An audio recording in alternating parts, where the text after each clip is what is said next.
Kaya magandang araw mga ka-DIY. Bali pagkatapos ko magpalit ng processor niya, ayan, naikabit ko na yung bago. Pati yung memory stick na ikabit ko na rin. Kaya ang gagawin ko ngayon, magre-reformat.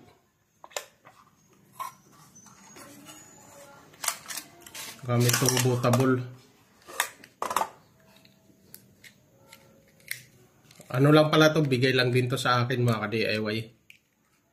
May nagbigay sa akin na tick. Si Kill Coral.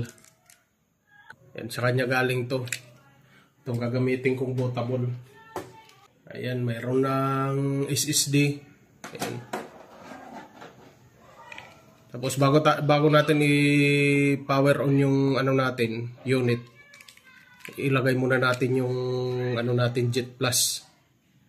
Itong bootable natin. Saksak natin. Tapos saka tayo mag-start.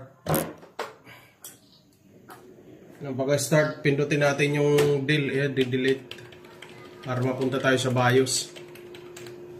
Ayan. Tapos punta tayo sa boot. Ayan, may boot nang lumabas sa boot.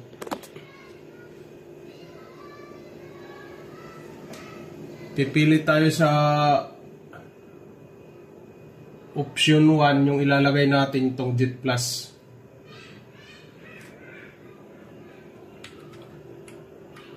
Priority natin siya. Siya yung priority natin. Ayan, Jet Plus.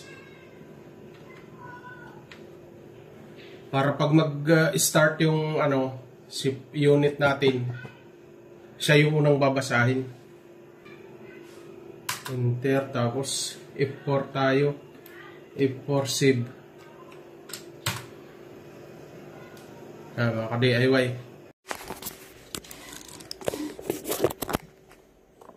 Yan mga ka-DIY. Pagkatapos natin sinave and exit, yan na yung lalabas. Nag-i-start na siya sa setup. Nantanggalin muna natin tong mga partition.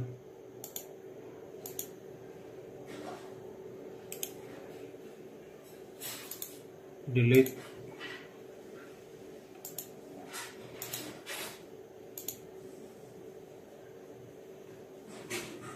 Yan, ito yung unallocated. Next na tayo.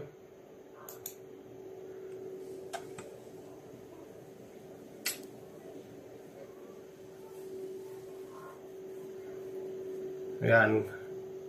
Nag-start ng reformat mga ka-DIY.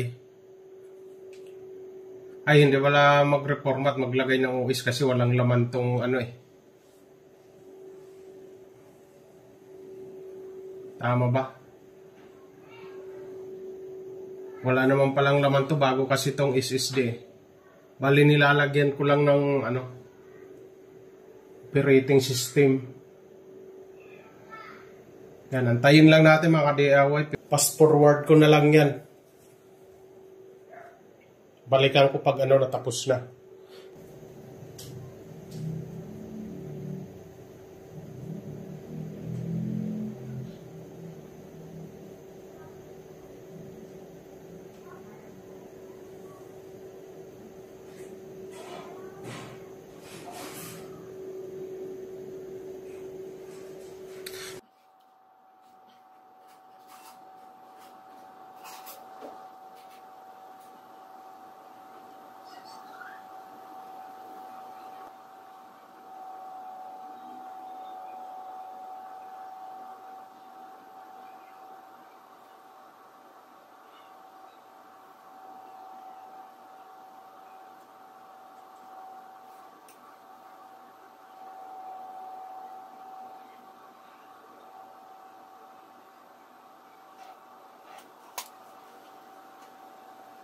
Ayan mga ka-DIY, malapit na tayong matapos. Nilagay ko lang yung pangalan dito.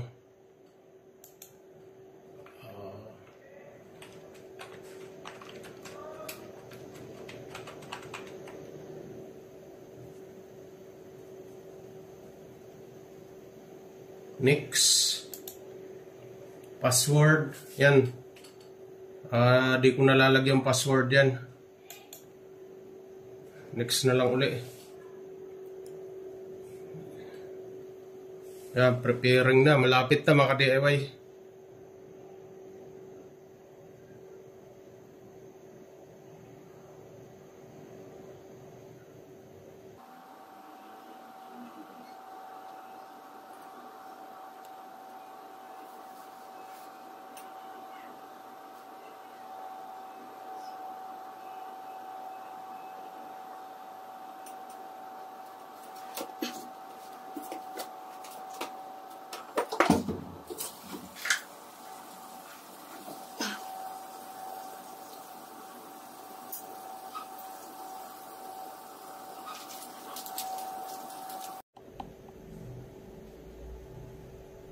Ayan mga ka-DIY, bali driver booster na lang at saka browser yung ilalagay ko dyan.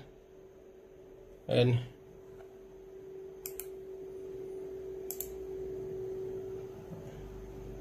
Ayan, bali ang niyan, Windows 10 Pro.